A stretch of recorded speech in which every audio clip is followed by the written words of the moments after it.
Chapter 4 verse 22, content with whatever gain comes its own accord and free from envy, they are beyond the dualities of life. They are not bound by their action even while performing all kind of activities.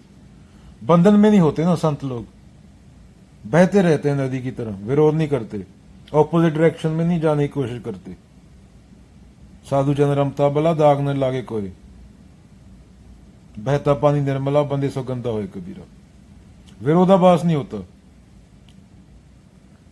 ना फल की चिंता होती है कोई। देख लेते हैं एक ही सिक्के के दो कॉइन है, अमीर गरीब, ठंड गर्मी, ड्युअलिटी। ड्युअलिटी माने दुख। तो क्या करते हैं, बहना नदी के साथ, विरोध नहीं, उल्ट दिशा में नहीं। उल्ट दिशा में जाने की मूर्खता सिर्फ अहम करता है और उसी कारण वो दुख पाता है।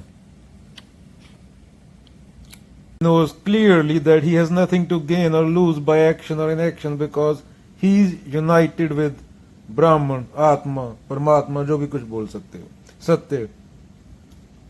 As long as the body lasts, its maintenance is carried on automatically.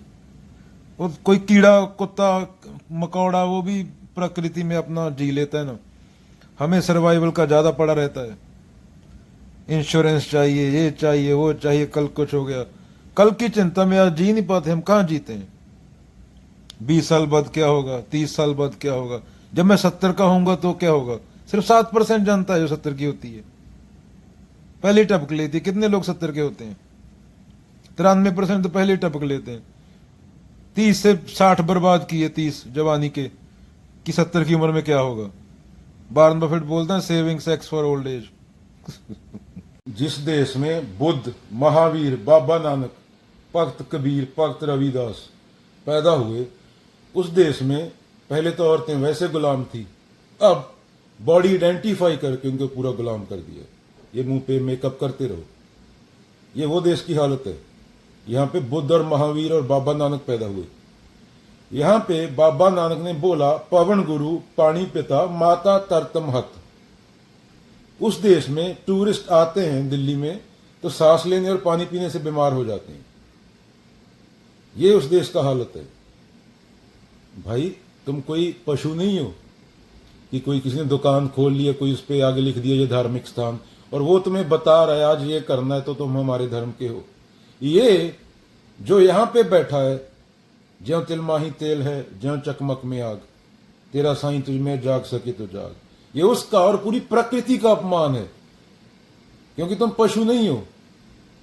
जिसने तुम्हें चेतन जीव बनाया, जो तुम्हारे अंदर सांस बन के चल रहा है, जो तुम्हारे अंदर दिल बन के धड़क रहा है, जिसके होने से तुम हो, मैं हूं ऐसा बोलते हो मैं, ये उसका अपमान है, ये पूरी प्रकृति का अपमान है। ये 5 बिलियन 4.5 बिलियन साल के एवोल्यूशन का अपमान है कि तुम्हें कोई बार वाला बता रहा है, कोई बाबा, पॉलिटिशियन, कॉरपोरेट, ये तीनों लोग मिले होते हैं। और सबसे बड़ी चीज इंसान की सबसे बड़ी ताकत थी सोच, ज्ञान, वही इंसान के पास नहीं है।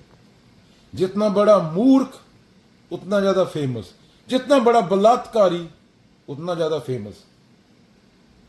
तो इसका प्रमाण तुम्हें दुनिया के हालात देख के मिल जाए।